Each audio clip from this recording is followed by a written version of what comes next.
Among Lincoln's unconstitutional acts were launching an invasion without the consent of Congress, blockading southern ports before formally declaring war, unilaterally suspending the writ of habeas corpus, arresting and imprisoning thousands of northern citizens without a warrant, censoring telegraph communications, forcing citizens to accept as legal money pieces of printed paper unbacked by silver or gold, confiscating private property, including firearms, effectively gutting the 9th and 10th Amendments, robbing, raping, and burning the homes of undefended Southern civilians, not just men and women, but as Sherman would freely admit in his memoirs, children as well. Even worshipful Lincoln biographers and historians called him a dictator. In his book, Constitutional Dictatorship, Clinton Rossiter devoted an entire chapter to Lincoln and calls him a great dictator. Quote, Lincoln's amazing disregard for the Constitution was considered by nobody as legal. Abraham Lincoln, named the great emancipator and champion of the Constitution by government school textbooks, was more concerned with exercising federal control over sovereign states than he was in freeing the Negro from the shackles of slavery. He himself made this clear in no uncertain terms. On March 4th, 1861, Lincoln clarified his position on slavery in his first inaugural address on the east portico of the Capitol building. Quote, I have no purpose, directly or indirectly, to interfere with the institution of slavery in the states where it exists. I believe I have no lawful right to do so, and I have no inclination to do so. While America's children continue to be brainwashed into believing that Lincoln was the savior of the black man, the congressman from Illinois tells a different tale in his fourth debate with Stephen Douglas at Charleston, Illinois on September 18, 1858. Quote, I will say then that I am not, nor ever have been, in favor of bringing about in any way the social and political equality of the white and black races. I am not now, nor ever have been, in favor of making voters or jurors of Negroes, nor of qualifying them to hold office, nor to intermarry with white people. And I will say in addition to this that there is a physical difference between the white and black races, which I believe will forever forbid the two races living together on terms of social and political equality. And inasmuch as they cannot so live, while they do remain together, there must be the position of superior and inferior. And I, as much as any other man, am in favor of having the superior position assigned to the white race. The long list of Lincoln's recorded remarks, which would readily and fervently be condemned as racist hate speech today, includes his views on the expansion of slavery. Lincoln wrote, quote, there is a natural disgust in the minds of nearly all white people to the idea of indiscriminate amalgamation, that is, mixture of the white and black races. A separation of the races is the only perfect preventative of amalgamation. But as an immediate separation is impossible, the next best thing is to keep them apart where they're not already together. If white and black people never get together in Kansas, they will never mix blood in Kansas.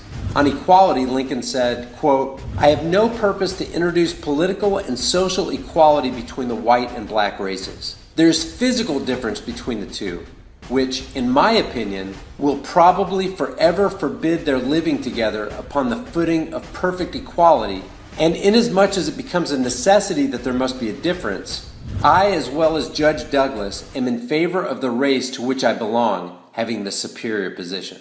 End quote. On interracial marriage, Lincoln said, our Republican system was meant for a homogeneous people. As long as blacks continue to live with the whites, they constitute a threat to the national life. Family life may also collapse, and the increase of mixed breed bastards may someday challenge the supremacy of the white man. End quote.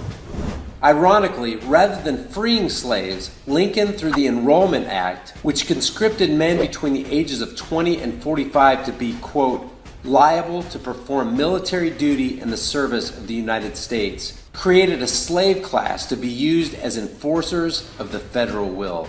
Though many erroneously believe that the Civil War was fought primarily over the issue of slavery, that notion is undermined by the well-publicized letter written to the New York Tribune's editor Horace Greeley on August 22, 1862, during the heart of the actual battle. In it, Lincoln himself reveals his real reason for initiating the conflict when he wrote, quote, "If I could save the Union without freeing any slave, I would do it. And if I could save it by freeing all the slaves, I would do it. And if I could save it by freeing some and leaving others alone, I would also do that. What I do about slavery and the colored race, I do because I believe it helps to save the Union." End quote. His focus was and had always been on saving or strengthening the Union and therefore the power of the federal government, not on extending a hand to lift the black man from the plight of his slavery. In the volume of his writings beginning in his first inaugural address, quote, "Saving the Union is synonymous with his desire to strengthen the grip of the federal government on any and all citizens, any and all territories, any and all states." State secession, as addressed in his speeches, was not only undesirable, it was unacceptable. And if it came to one state's desire to separate from his Union, he would, as seen by his instigation of the War of Northern Aggression, set out to teach them a lesson with the strong arm of federal power. No state, he said, upon its own mere motion can lawfully get out of the Union. Resolves and ordinances to that effect are legally void, end quote.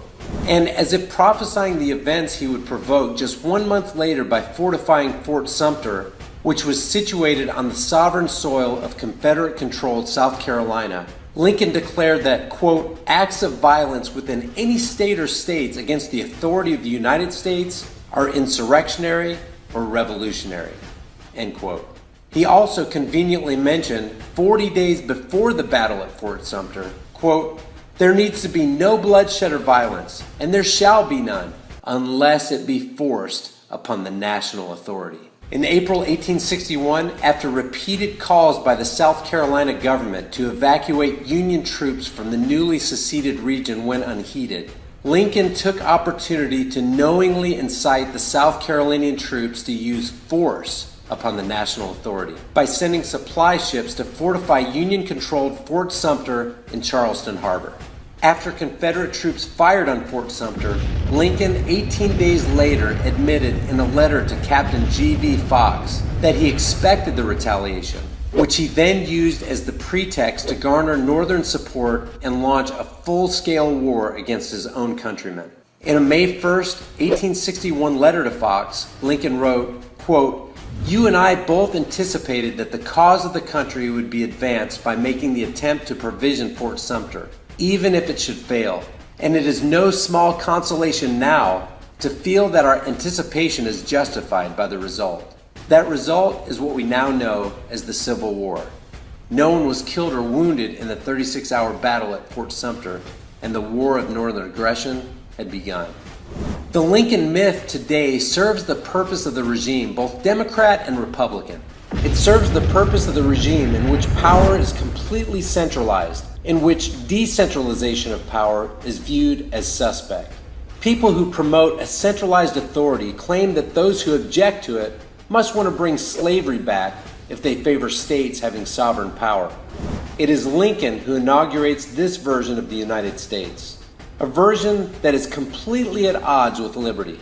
Those who want to exercise unchecked power over the American public continue to foster these myths. Years before the war, Lincoln sternly threatened, quote, "The Union in any event will not be dissolved. We don't want to dissolve it, and if you attempt it, we won't let you. With the purse and sword, the Army and Navy and Treasury in our hands and at our command, you could not do it," end quote. For Lincoln, contrary to popular history, government was a federal proposition that would be imposed with tyrannical fervor upon those who did not want it.